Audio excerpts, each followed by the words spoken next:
Good morning, everyone. Welcome to all our familiar faces and for those that might be visiting us this morning. Thank you, Julia. I think she's already back in the classrooms for our children's ministry, and to the Sunday school kids for all of our butterflies. We didn't get them out till summer instead of spring, but it's still a message of the transformative powers of a belief in God and Jesus Christ. The butterflies declare what God has done in creation. He transforms a lowly, sometimes ugly, sometimes they're really interesting looking caterpillar into a beautiful flying expression of color and grace. Our theme, declare what Jesus has done. I could have gone so many ways with this morning. It's like you can declare what he's done individually for you.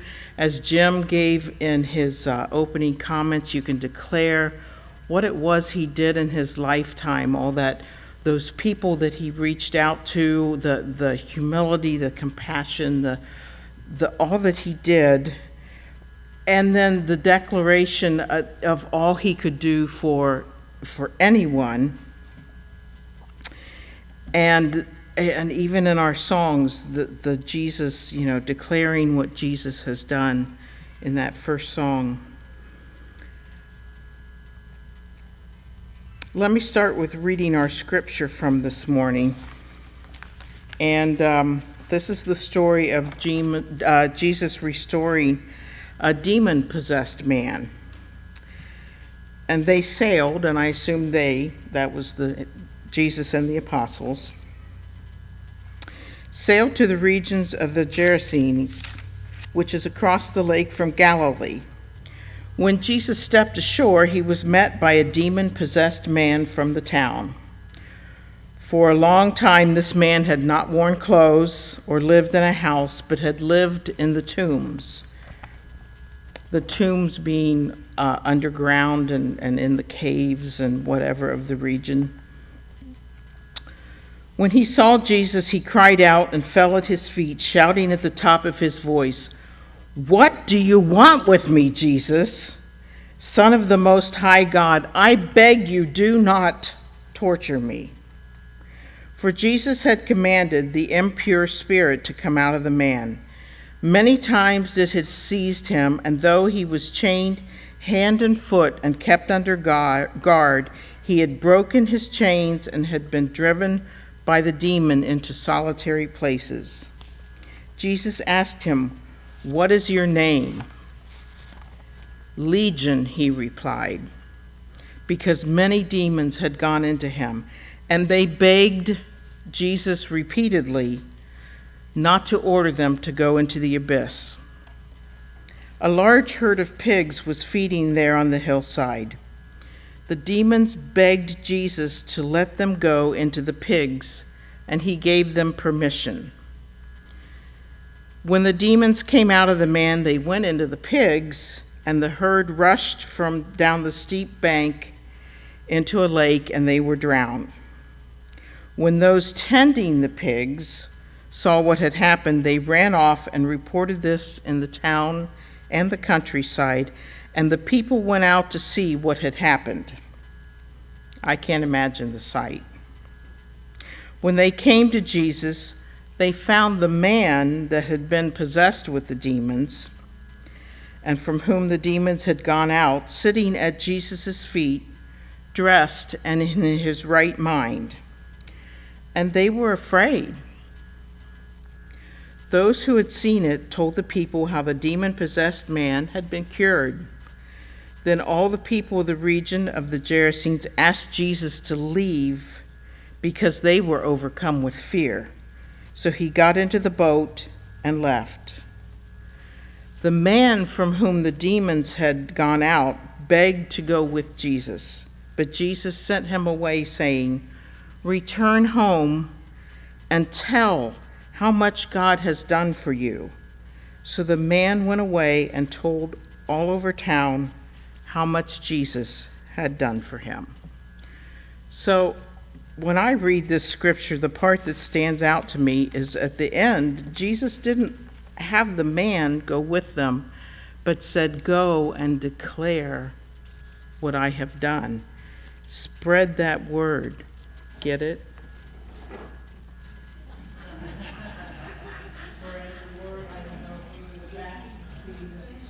We found in the office this morning the spreader, and we started joking about it, so I couldn't resist bringing it out. Because we're declaring what Jesus has done, and we've heard some sermons in the last few weeks about sharing our stories and how important that is, and that is sharing your story. That is declaring what Jesus has done in your life. And I question you today, do you believe that what Jesus did for that demon-possessed man, do you believe he would do that for you? And I see nods of yes, but it's like, I'm sure there were times in your lives when you didn't believe that he would would he restore your life at the cost of what was the economic structure for this village? I mean, he destroyed their herd of pigs. It's like, I don't know what that would translate to in today's term. If that would, I think the scriptures at one point, one of them said like 2,000 herd. It's like, even at $100 a head today, that'd be, $200,000 for a small town. I'm sure that would be devastating. And so it's no wonder that town was afraid. It's like, oh, we can't afford you driving out any more demons into our local animals. But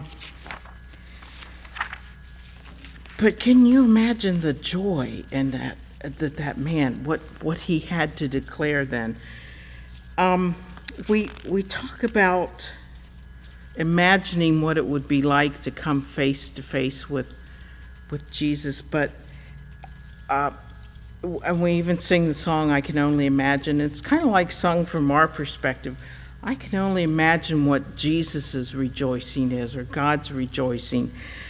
We got to go to Cleveland a couple weeks ago, and many of you know I have a granddaughter now, and my son and daughter-in-law were coming into Cleveland for a wedding, and my sister lives up there, so of course they stayed at my sister's house, and I wasn't going to stay in Columbus while the grandchild was that close, instead of being in Portland, Oregon.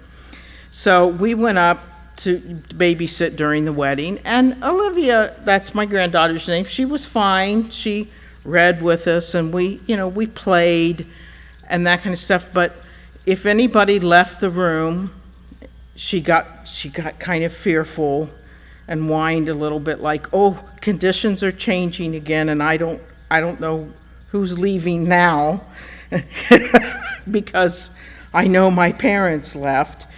But we got along fine, and we were doing well. But when they came back from the wedding, and this was about 10 o'clock at night, but she was still on Pacific Coast time, and we were kind of keeping it that way, so she was still up. They came in, and her whole being, her whole demeanor transformed in just a few seconds. She was, I called it drunk with glee. She was just, she was screaming and running around, and she had this little blanket that she had been carrying around for security, and somebody threw it over her head, and she just continued. The blanket didn't even stop her. She just continued pinball, like bouncing off the furniture and the people. She was absolutely out of control, but with glee. And that's what I imagine it is for God when we're restored to him, when we kick something that we haven't been able to kick, when we come back to his fold in some way.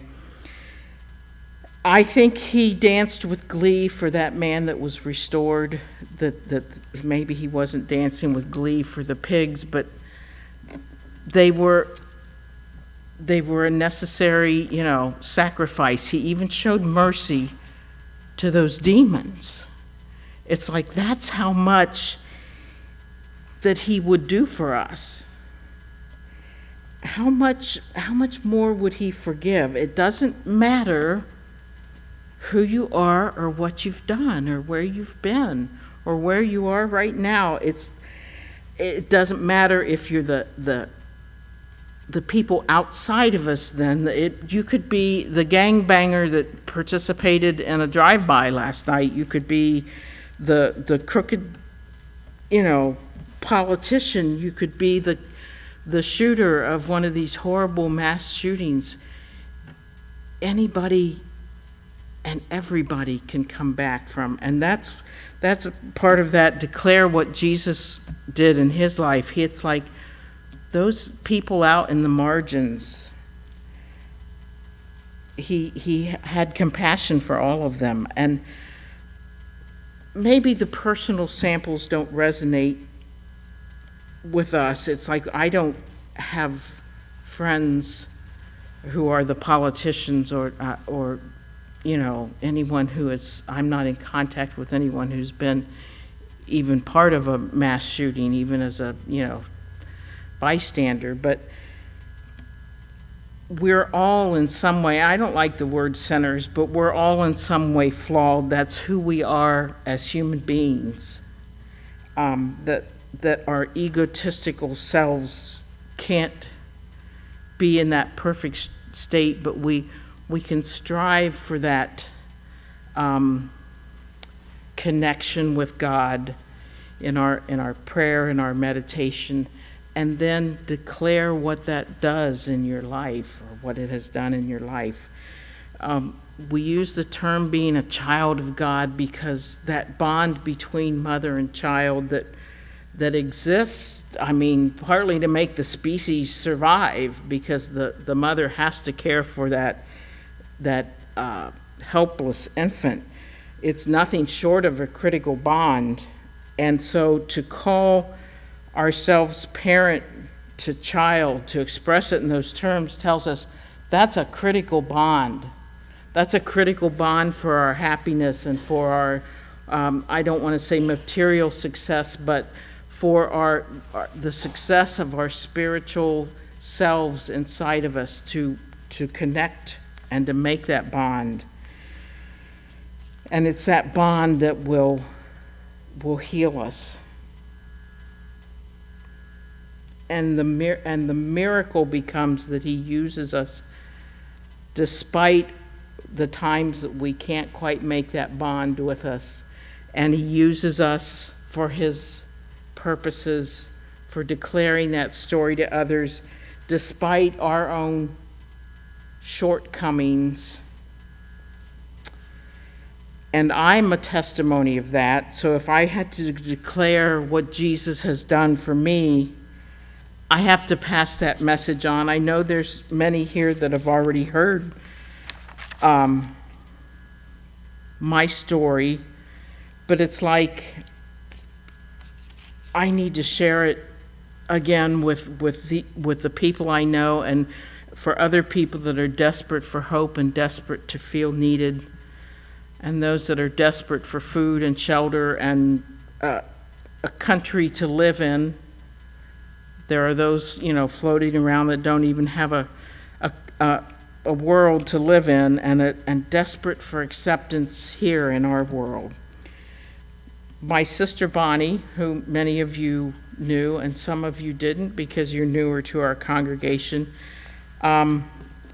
she was a member of this congregation for her lifetime, and she always taught that a sermon should include a personal testimony or component, as well as the words you had to share about the gospel. But I also am a lifetime member of this congregation and raised in the community of Christ. But as a young adult, as I started getting jobs and not coming to church on Sunday because I was working or whatever, I just, drifted away from church, as so many of us do. And part of it, though, I have to confess, was by choice. During those young adult years, I was rejoicing that I was getting out from under that, family that, we had been encouraged to go to church on Sunday morning and Sunday evening and Wednesday night, and Lordy, I hated those Wednesday nights. I'm sorry, I know many of you still participate, and it's very dear to you as a small group, and I understand that now. And I got to tell you, my shy mother went to those Wednesday night services religiously, and I don't think I ever heard her pray or give a testimony, say a word. She was just, but it was important to her. But I wanted nothing more as a young adult to move away from Columbus to a city where nobody knew me and nobody knew my last name, and then associated it with how I was raised and who I was. And through those years, those same years, I felt and got in touch with that I suffered from depression, or sometimes in young adulthood, that is the onset of depression. I don't know what it is about those brain chemicals changing in the late teens and early 20s, but I had very low self-esteem, and I was very shy and was very socially awkward, and many times still feel that way today, although not many people recognize that now. And I was in birth order. I was number 5 out of 6, and I was behind the 3 big extroverts, although Bonnie claimed that she wasn't an extrovert. She claimed that she was introverted, but actually one of her testimonies is that it was the love of God, understanding in her teens how much God loved her, that allowed her to break free of that introversion and be the person that she was. So there's something I declare for you that God had done. But the idea of having to stand up and speak, that was part of the reason I didn't like those Wednesday night services, because it was the same thing as my mom. I didn't want reminded how much I was like her. Yeah. Because we'd go to camp, and you'd be encouraged, of course, to go home and share this high mountaintop experience with others, and I'd sit there and Wednesday night just feel that pressure that you had to get up and say something about camp, and that was horrible for me at the time. And through those young adult years, then I started getting into relationships that I shouldn't have been in. One in particular, just the gentleman was older than I was, and we were at different stages in our life, and I knew this going in, and that's not who I was meant to be with, and it's not what I wanted. I still wanted to raise a family and, have children and all this kind of stuff. And I remember standing in the middle of a swimming pool one summer. I think I was playing with my nieces and nephews in the swimming pool. And just, these are my prayers. I'm not good at setting aside the hour of meditation and prayer every day. Mine are just off the cuff. I mean them, and I make the connection, I think. But it's like, if you want me out of this, you're gonna have to help me. I'm just as weak as a lot of other people that can't leave a bad relationship until there's something to go to. And so I believed that he sent Keith into my life. Keith is my husband, and I expected that relationship and that person then to be perfect. Hello, they got sent by God. Why wouldn't it be perfect? which it wasn't, and neither's Keith. And I was mad. I was angry with God about it.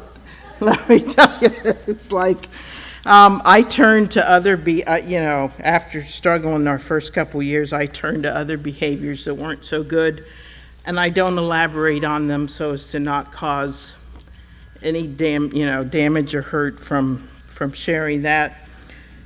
But by the time I hit the mid-90s, I kind of crashed and burned. And out of my stress, I quit my job, and that closed down my world even tighter. And much of my stress that was in my work and in my marriage and all that kind of stuff was coming from within me. And as I drew further and further into myself, then I, started contemplating suicide, and the spiral was getting really bad. And at my sister Bonnie's advice, I went back to work so that at least if my marriage failed at that point, that I would have my own benefits and be able to care for my children. And at that point, I turned back to God for strength, because that's when it happens, when you're at that low, when you've gone as far as your own abilities will carry you. And it wasn't like a miraculous, boing, I'm healed, everything's great again. It was a very slow ascent back. And this congregation was meeting in the school at the time before this building was here. I feel very fortunate that I was here the day that we planted the mustard seeds of faith on this building site, for those of you that don't know that, and said that those seeds, those tiny seeds of faith would grow. And so through those years, first I taught a pre-baptismal class, then I sang a little bit with the singers, even though I wasn't qualified to teach that class. I look back on that class and I think I did my best, and God did what he needed to do. Maybe none of us are ever qualified when we volunteer for things, but I eventually gave a sermon. To sing in front of people was even tough. And I helped with some retreats, that were being put on, and I found myself being able to come out of that enough to, after a long struggle, to accept a priesthood call. And I had heard that priesthood call way back in my 20s and ran like the dickens from it.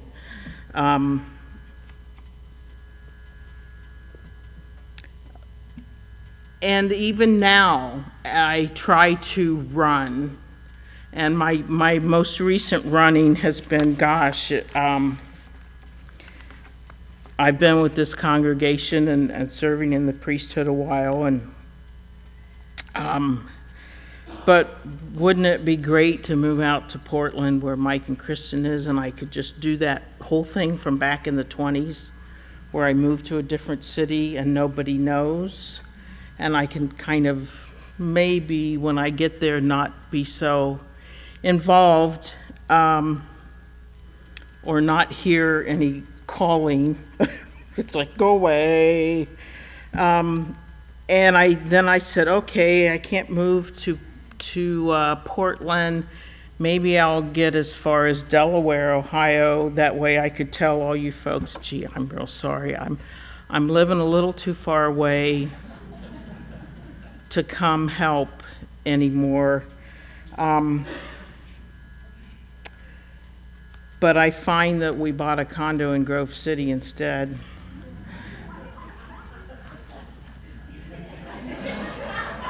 Thanks, God.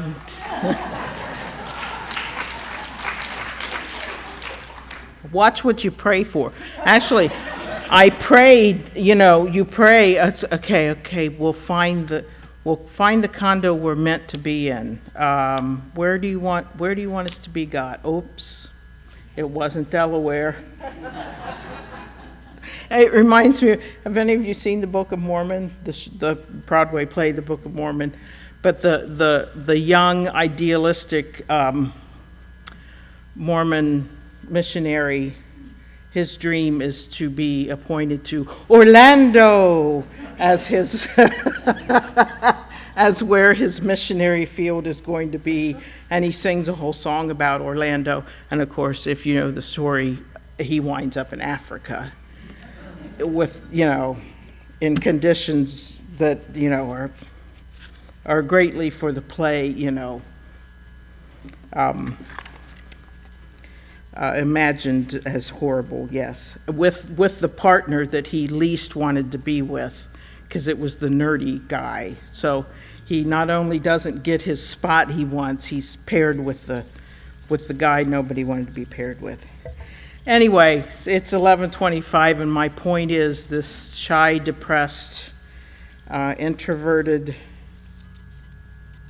center is up here speaking this morning. That's declare what God has done for me. And so I'm hoping that as we've heard much in the past week, that whatever your story is, that you're willing to go out and declare it from this pulpit, declare it to somebody you're sitting with at lunch, declare it to whoever it is you think you're hiding it from. And I hope something from this morning has touched your heart, and that it will give you that desire to share your story as God so much desires for us to do.